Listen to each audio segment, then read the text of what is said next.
Hello, this is SK Williams, and this is the first video that I have uploaded to YouTube since my technical issues have been resolved. With the exception, of course, of update videos, which explained the technical difficulties and how they were progressing. So, since this is the very first video I've loaded in 3 weeks that is of any substance, and the first one I've uploaded in 3 weeks that I intend to keep on, as I did actually eventually delete all of the update videos, I thought that I would do something a little different than what I had been doing, which to date would be loading the Bishop's Bible chapter by chapter, which I intend on resuming today, in fact. But I thought maybe I could start with a little bit about myself. So, this video is going to explain a bit about how I see the world and how I approach it, because some people might be interested in that. I'm not going to go into great detail about my beliefs or to elaborate on what exactly it is that I believe, nor will I go into great detail to defend things. I will offer brief defenses of a few things, but I'm going to save all of that for later videos. This is just an overview of my personal beliefs. To get things started, today is the 30th of January 2018 according to the Julian calendar, which is the official calendar for this channel. It is the 12th day of February 2018 if you are using the Gregorian or Standard calendar. Wednesday is Ash Wednesday, and this is the Monday leading to Ash Wednesday. I have the week off, so I am going to regrettably have to use this to actually make up for work that I was unable to do while my video is gone. So that's the time that I'm making this in, which is important to note, not just so that people know when I made this video, but also because people change over time, and the perspective I bring to things is the perspective I have right now. So if you're watching this later, say years later, it's an interesting time capsule, because things may have changed, and I would obviously not know how they would change whilst making this video. Suffice to say, I think it is probably best to start in explaining my perspective on various issues that people find important, such as what religion I have, if you have any religion, or are you an atheist? Do you have no religion at all? Do you have...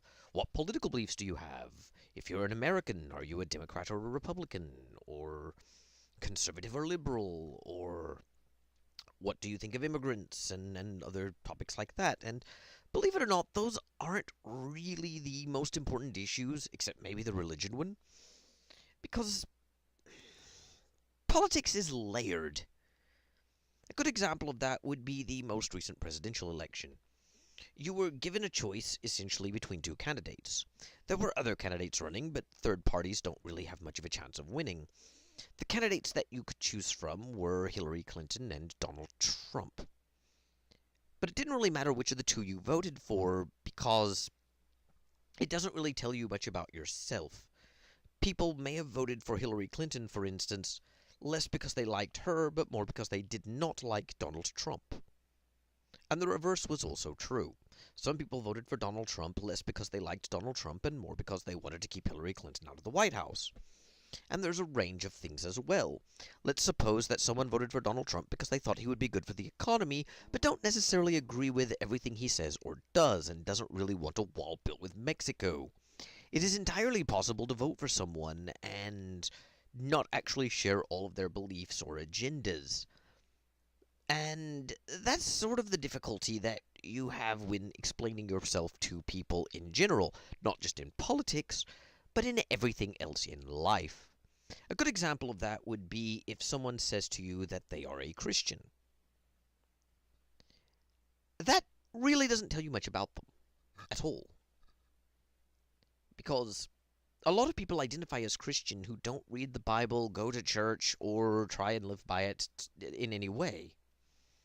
Other people are deeply dedicated, and their Christianity defines their identity and who they are and everything they do. And even amongst those who are devout Christians who have it as a major influence upon their personalities, don't always agree. What do Christians believe? Um, do Christians believe that you are saved by faith alone? Protestants believe that, but Catholics don't. Eastern Orthodox don't. In fact, none of the Orthodox do. Some Anglicans don't. The Churches of Christ and other Restoration groups don't. And it really depends on how you define Christian. Are Mormons Christians? Mormons say that Mormons are Christians. And some church groups do accept them as Christians, as do some academics. Others, however, don't. So, if someone tells you, I am a Christian, it doesn't really tell you a lot, at least not in the modern world. And the same thing, of course, is true if they tell you other things, such as, I am an atheist, I am a Muslim, I am a Jew. It doesn't tell you much. And yet at the same time, people make all sorts of assumptions regardless. For instance, on the internet, I've seen a lot of people say that they are Christians, only to have atheists attack them for things they didn't say they believe in, which they would later turn around and say they didn't.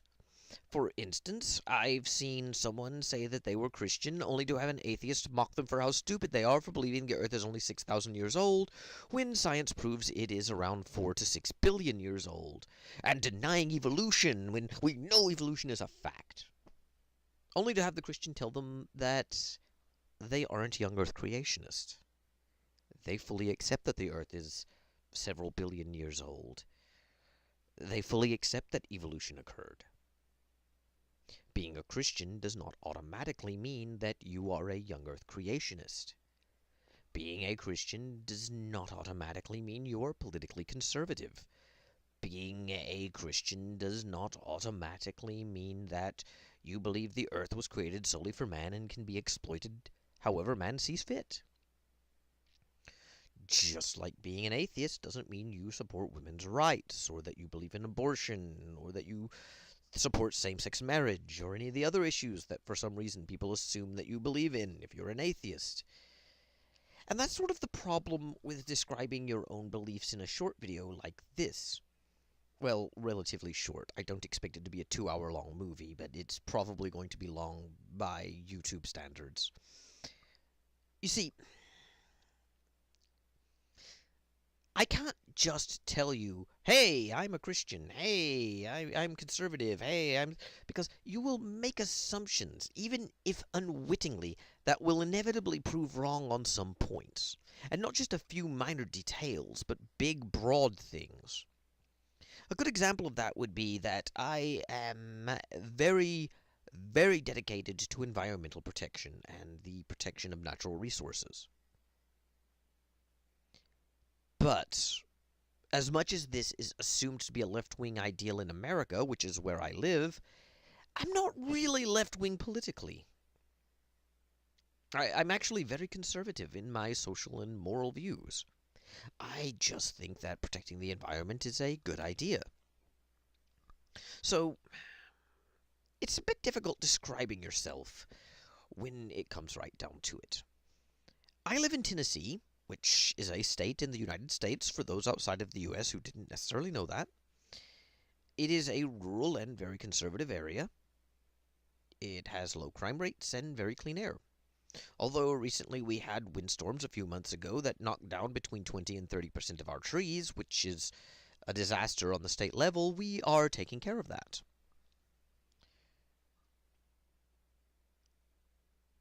But I don't really fit into Tennessee. As you can tell by the way I speak, I don't exactly come off as a stereotypical good old country boy, good old country hick. And that's because I'm not one. I actually wear suits and ties almost every day. I like carrying myself in a professional manner and acting according to a higher standard, shall we say.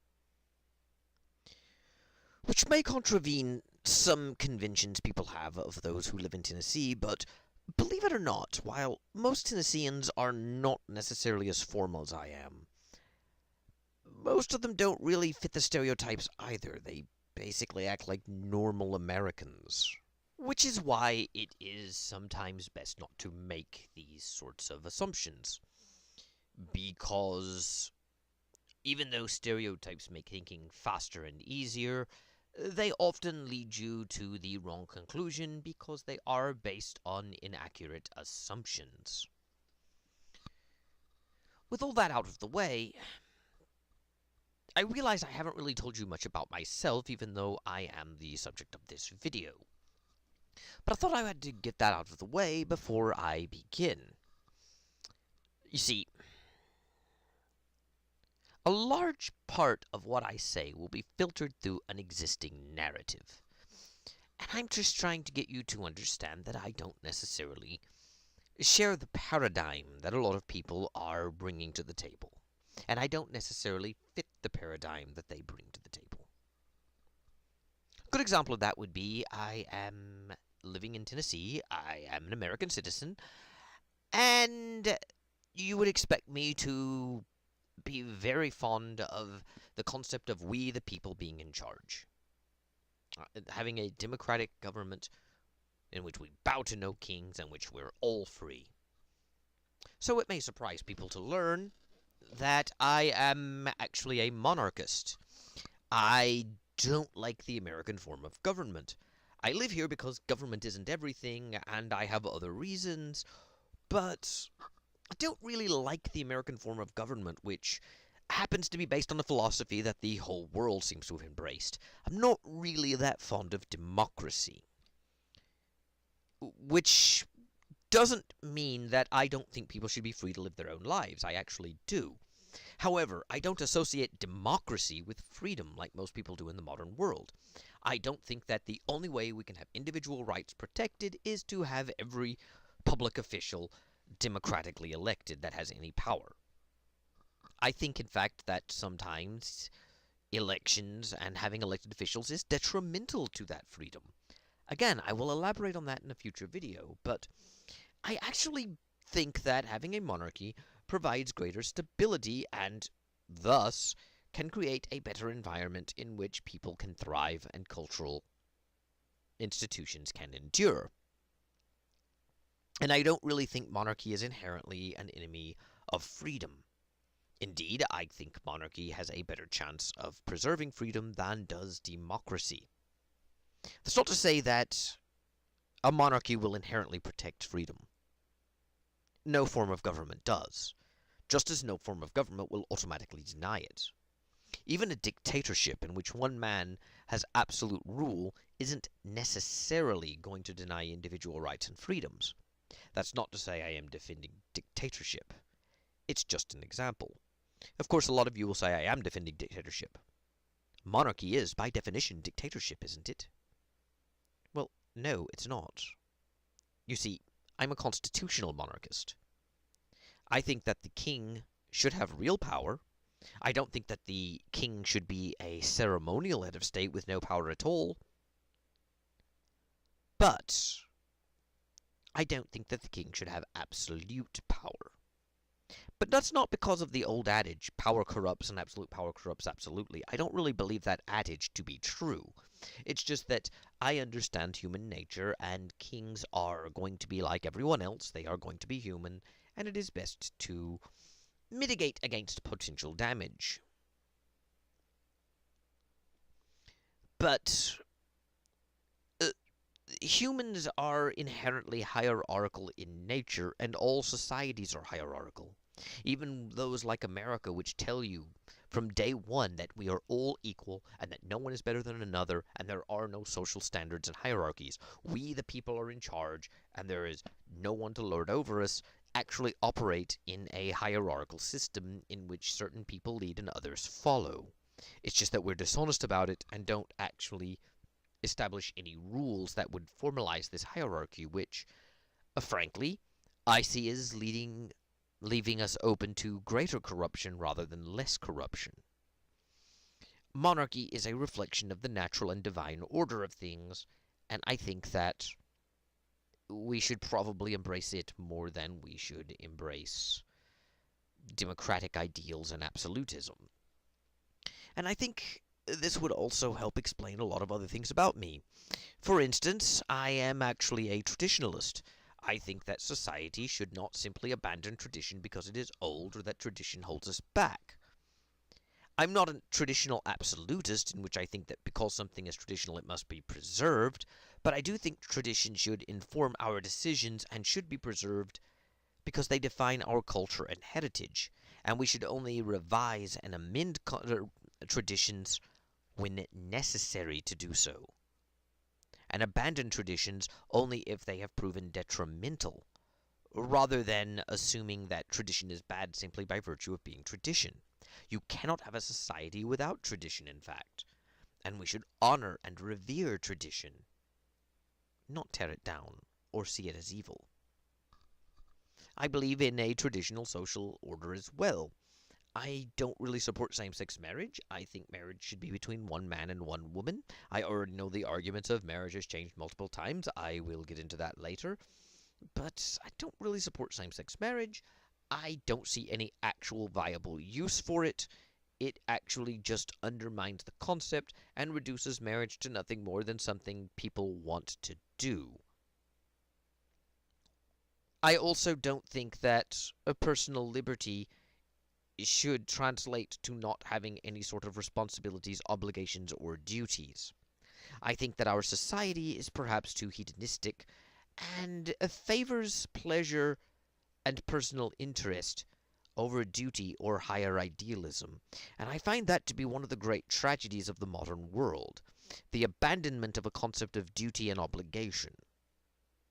And it is a problem that goes back to the revolutionary period of the 18th century. I honestly think that we would be better off abandoning the lionization of the rebel.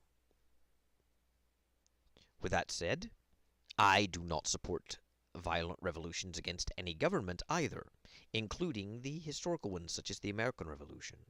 But what happens about tyranny, you may ask? I mean, the American Revolution was to fight a tyrant. King George III made life a living hell for the colonists who had no freedom. Isn't that good reason to go into revolution? Well, the thing is, a lot of what people assume about the American Revolution is a lie. King George III was described as a tyrant by America's founding fathers in war propaganda. But the man wasn't actually a tyrant. He was actually a kind and humble man, deeply devoted to his Christian faith, who sought only to do what was right, and a man who put doing the morally right thing above doing the politically expedient thing.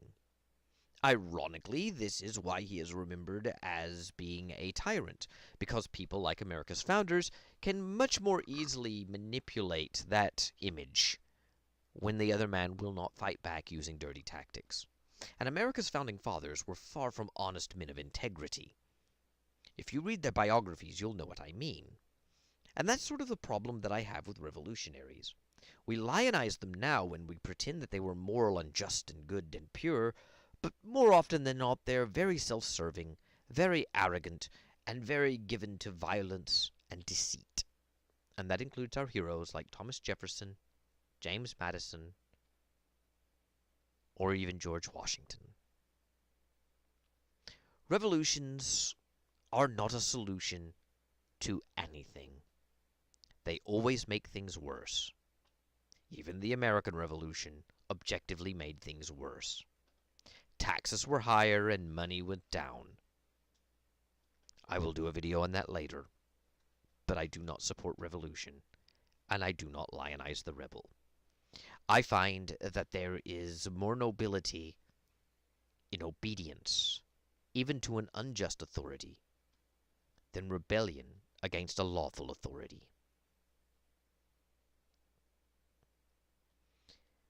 That's not to say that we should do anything authority asks without question or without thought. But if the authority is legal, we should obey all of its commandments unless there is a greater reason not to. For example, I am a Christian. If the government told me that I can no longer be Christian and I have to renounce Christ, I wouldn't. I would go to jail or to my grave. But I would not renounce Christ. I would stand in solidarity to the fathers of the church and the Christians of the first 3 centuries prior to Christianity becoming legal in the Roman Empire. I would willingly go to my grave. But I would not take up arms, because that is not the way. That's not to say that armed resistance against tyranny is never justified, but revolutions are never about overthrowing tyranny, even when they claim they are, and all revolutions claim to be. With that said, I also believe in animal rights. That may sound strange. I just said I'm a Christian, and a lot of people know that Christians believe that the entire earth was created for man. Animals only exist to please man, so why would I care about the animals? Well, it's because I don't believe that. The Bible doesn't even teach that, and yes, I'm aware of Genesis chapter 1 saying that man was given dominion over the earth. The problem is, the argument that says that the Bible clearly teaches the earth was created specifically for man, made by some Christians and made by a lot of atheists, isn't true. Dominion does not mean purpose. If someone is given dominion over something, it does not mean that that thing he is given dominion over was created solely for his own use, and it certainly doesn't mean that he can use it howsoever he will without consequence and without being held to account. Dominion means rule. Man was made ruler of the earth. Man was not the purpose of the earth being created, though. God was the purpose. Everything that exists for the greater glory of God. Man was simply placed upon the earth to care for it. The earth was not created simply so man can exploit it howsoever he will, and God himself loves the animals. That is stated in Scripture as well. So, I believe in animal rights. I believe in being kind to others. I do not make fun of people of other religions, and I believe in understanding other people's perspectives and accepting when they disagree, especially for legitimate reasons. Well, what about people who don't have a religion, like atheists? Well, the truth is, there's no such thing as someone without a religion. This is another topic that I'm going to do another video on that will elaborate on my position, but suffice to say, I've already heard the Oxford English Dictionary definition of religion as belief in gods and superhuman controlling powers. I already know the dictionary definition argument. Please don't use it. That is not the definition I'm using. You can say that I'm misdefining the word. You can say that I'm redefining the word to suit my agenda. I'm just explaining my position. I am not using that definition. A religion is any belief system that one holds to that explains the world around them and the nature of one's existence and how one should live and the values one should hold. It is another word for worldview or personal philosophy. And I already know the another objection to this is going to be, my definition of religion is so broad it allows being a baseball fan or liking sci-fi to be a religion. My religion is so broad it makes the word useless. Obviously my definition is wrong. Please don't use that one either. My definition of religion is not that broad. It has to be a philosophy that explains the nature of existence that one lives by. Being a baseball fan doesn't do that. In the end, everyone, including atheists, have a religion, though. That's not to say atheism in and of itself is a religion. I've heard that argument as well. Atheism is not a religion, it is a lack of belief in a god, and I'm clearly an idiot. Well, atheism isn't a lack of belief in a god. It is a belief that gods don't exist. Atheists only began defining it as a lack of belief in a god, so they could claim they don't have a burden of proof, but it's obvious that if you're going to call people delusional for believing in a make-believe sky fairy, that it's dishonest to say that you merely lack belief. Besides, I actually agree that atheism in itself is not a religion. I never said it was. Saying atheists are religious is not the same thing as saying atheism is a religion. But atheistic belief systems are. Secular humanism is a religion, and it is atheistic. Secular humanists may prefer to say that their belief system is a non-religious philosophy, But because their non-religious philosophy covers the same ground a religion does by explaining the nature of the universe that we live in and giving us a moral code to live by and explaining who we are, and because secular humanists themselves say that secular humanism is an alternative to religion, I really don't see the distinction. The only distinction, in fact, that they will give me is that secular humanists are atheists, and that means that they're not religious because they don't believe in any god. But religion is not a synonym for theism. Religion does not require theism, and secular humanism is just a religion by another name. You can say I'm misusing the term. The point is going to be the same regardless. Because everyone is religious, though, before I say that, I also know the other objection is going to be that I'm just trying to drag atheists down to my level. That I've always hated that rebuttal. The assumption they're making is that as a religious person, I realize that I am inferior to the atheists, so I have to grab them from their Elysian heights and drag them down to the base level I'm on. But I don't really see myself as on a lower level than atheists. I don't see myself dragging them down. I just see them having a belief system they advocate and pretending that it's somehow different than a Christian advocating theirs. And I find that dishonest. And in fact, it's quite the opposite. My motives are not to drag people down, it's to have a more honest discussion. You see, people who go about saying that the world would be better off without religion, or that religion prevents people from thinking for themselves, or that religion creates an us versus them mentality, don't seem to realize that the non-religious philosophy they hold to does exactly the same things they're criticizing religion for. And what's more, plenty of religious people don't actually behave that way. There are religious people who think logically and rationally about things. There are religious people who think logically and rationally about their religious beliefs. There are religious people who learn how to use critical thinking and do apply it to their religious beliefs. There are religious people who are compassionate. There are religious people who are tolerant of other religions. Religion does not inherently create violence. Religion does not inherently create an us versus them mentality. Religion does not inherently deny science. And atheistic, non-religious philosophies don't really advance them. Instead of having this label called religion, which divides people who believe in a god from people who at least supposedly lack belief, shouldn't we just address ideas and specific issues? Whether or not God exists should be discussed on its own merit, not in the context of a label. And the same thing exists for other topics. I mentioned that I oppose same-sex marriage, but I don't oppose same-sex marriage just because I believe God exists. In fact, there are plenty of Christians who support same-sex marriage, and there are even gay Christians. And while I have no doubt some of them do so only out of selfish means or not entirely honest reasons, some of them are sincere. Some people honestly don't think the Bible condemns homosexuality as we understand it today.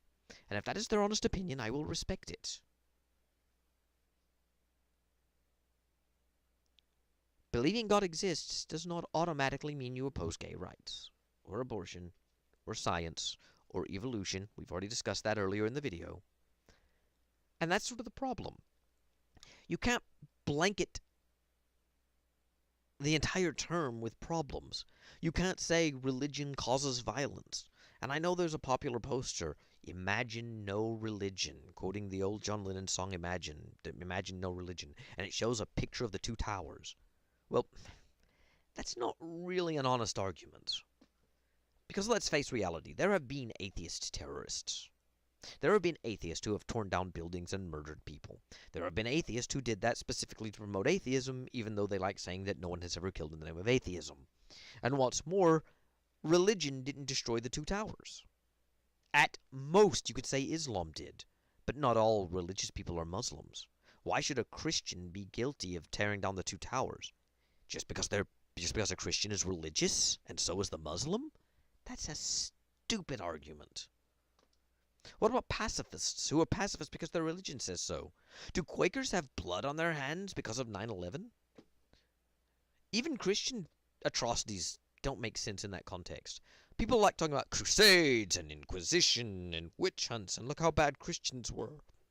But Quakers didn't do that. The Amish didn't do that. Let's be perfectly honest. No religion, not even Islam, not even Christianity, inherently promotes violence and terrorism. And atheism does not inherently promote peace. And we should look at people's ideas individually and not in a label. It's another thing I believe. So what I've told you thus far, I believe in traditional values. I believe in the Christian ethic. I see great beauty in Christianity. That's not to say there's no beauty in any other religion, or that there can't be great truth in other religions. Like C.S. Lewis said, being a Christian does not mean that you believe all other religions are entirely false. It just means that you disbelieve the specific claims in those religions if they contradict Christianity. But you don't have to reject all of that religion as false. And that's what I believe. I agree with C.S. Lewis. And I hold to a very traditional and ancient view of Christianity, the one of the Church Fathers. For example, I am not a young earth creationist, and there's plenty of historical support to show that the early church did not take a flat literal reading of Genesis to heart either. It is not a new thing that adapted it to modern science. This is a very ancient perspective. I do not believe that abandoning all Christian traditions and all Christian society are a good thing, and I really hate how people just try and deny any Christian origin for anything positive in our society today. I think, in fact, society would get better if we did embrace the Christian ethic. And that's true even if you stay an atheist, because the Christian ethic built the Western civilization. And ultimately, even secular humanism is rooted in Christianity, even as much as it opposes it. The earliest humanists in the 19th century even freely admitted this, and there's a bust of Jesus in the National Secular Hall in England. I really think that in the modern world we're too eager to abandon things without seeing any merit to them at all. I can understand being an atheist. I can understand not believing that God exists, or not believing in miracles, or not believing that Jesus was born of a virgin, or that he resurrected from the dead. Believing Jesus was a myth at all is just stupid nonsense people only believe in because they want to invalidate Christianity. It's been proven that he did exist, but I can understand not believing that the stories about Jesus are entirely true. However, do you have to insult the Bible by saying it is a badly written fictional novel?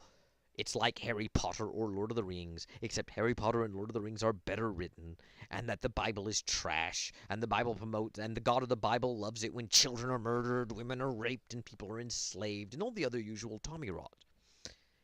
Can't you approach it as cultural heritage? After all, a very common argument that atheists make is that they see the Bible like they do Greek mythology, but they never complain about Greek mythology that way. And this is sort of an oddity for me, since I am not alt-right. I'll go out and say that. I do not embrace race realism. I do not want to advance the white race, particularly. I don't identify as a white nationalist. But at the same time, listening to Robert Collins and Richard Spencer, they're both atheists. Millennial Woes and Richard Spencer. But they are atheists who have, ironically, the best perspective on Christianity and culture that I have heard from an atheist, and among the best I've heard from anyone, even amongst most Christians. You can be an atheist and still appreciate the cultural heritage of Christianity within Western civilization. You can be an atheist and appreciate the beauty of the stories even if you don't believe them to be entirely true. You can be an atheist and realize that there is a fundamental truth about humanity in the Bible and in the teachings of Christianity, even if God doesn't literally exist and even if miracles never happened. Much like Greek mythology, you can have a truth in myth. And those truths should be preserved. They should inspire us. Because in the end, does it really matter what happened in the past so much as how the past inspires us? We can read the Sermon on the Mount by Jesus, and even if we do not believe that Jesus was the Son of God, even if we do not believe he was born of a virgin, even if we do not believe that he was crucified and resurrected after 3 days, only to ascend to heaven, even if we believe he was just a normal man, or heck, even if we don't even believe he was a man, he was a myth. I just said that was a stupid idea. It is a stupid idea, but for the sake of argument, even if Jesus never existed, so what? The teachings of Jesus in the New Testament are still good. Loving each other, loving your enemy, doing good to each other. And the story of Jesus willingly going to the cross for the sins of the world, that is beautiful and powerful, even if you don't believe in it. Even as mythology, the stories have great value, and it is a shame to throw them away. As such, I am an enemy of the militant atheist movement, or the new atheism. Not because I want enemies, but because I am very tired of hearing about the evils of religion and the evils of the Bible. Because the people who say that obviously don't know what they're talking about. They're clearly just getting their arguments from other atheists, and they're obviously just looking for an excuse to tear something down. And I already know I'm going to be called a hypocrite by some people. After all, I'm a Christian. That means I hate Muslims, for instance. Well, I don't. I don't hate Muslims. I actually think that people would benefit from learning about Islam and at least a little about the Quran. The Quran has beautiful passages in it. The Quran has beautiful teachings. You don't have to believe Muhammad was a prophet. You don't have to believe everything in it is true, but you can take something from it as part of our cultural heritage. And the same is true of Buddhist writings. The same is true of the Hindu Vedas. The same is true of the Eddas or Greek myths. These stories have shaped civilizations. They have embodied ideals and principles that have objectively made us better. And they have inspired us and been reinterpreted and inspired us again. Anytime we fight an enemy that is more powerful than us, we can think of David and Goliath. Is that so wrong? Anytime we face doubt or fear, we can think of Jesus in Gethsemane going through the same thing, but willingly going to his death anyway. Anytime we look at the grandeur of the universe, we can think the greater glory of God. Don't misunderstand me. I believe God actually exists as an entity with his own will and his own presence. But even if I didn't, I would still think God exists, even if as nothing more than the totality of the universe. And I also think God can serve as a useful metaphor, if not a being, for the highest ideals that we can attain toward, and the ultimate truth. We are not guaranteed that in this universe that we will ever know everything or understand all truth, or that we will ever discover all truth, or that we will be right in all of our conclusions. But a belief that there is such a thing as an objective truth, the belief that there is such a thing as an objective reality, that's what drives science. That's what drives purpose. And to me, while I do believe there is a true God, even if there's not, God exists to me because God is those things. God is truth. God is love. And God is the highest ideals that we can attain toward. We can disagree on his will. We can imperfectly interpret the world around us. That is God. But we should always strive to that highest being, and we should always appeal to him as well.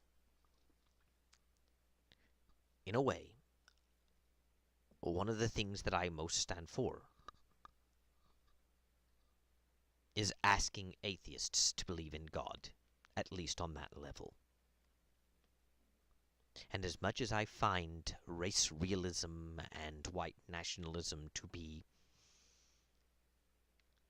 unpleasant, shall we say, I can greatly appreciate Richard Spencer and Millennial Woes and other atheists in the alt-right for essentially having a more balanced approach to the topic of religion.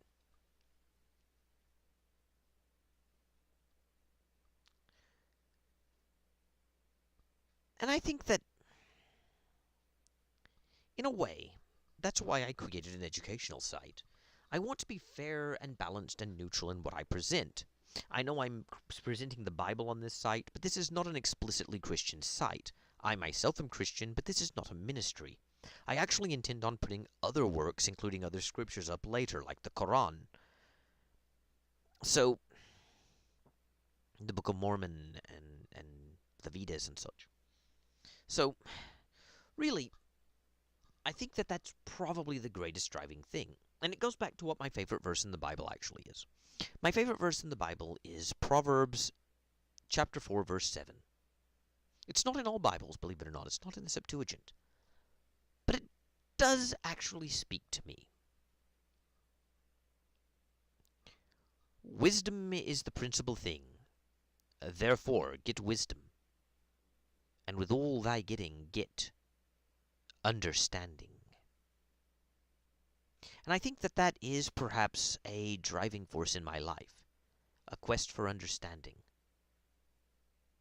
And I think that I don't derive my understanding, as many do, from simple cultural biases or from politics, but from tradition and reason and observation, and an understanding that cultures come and go.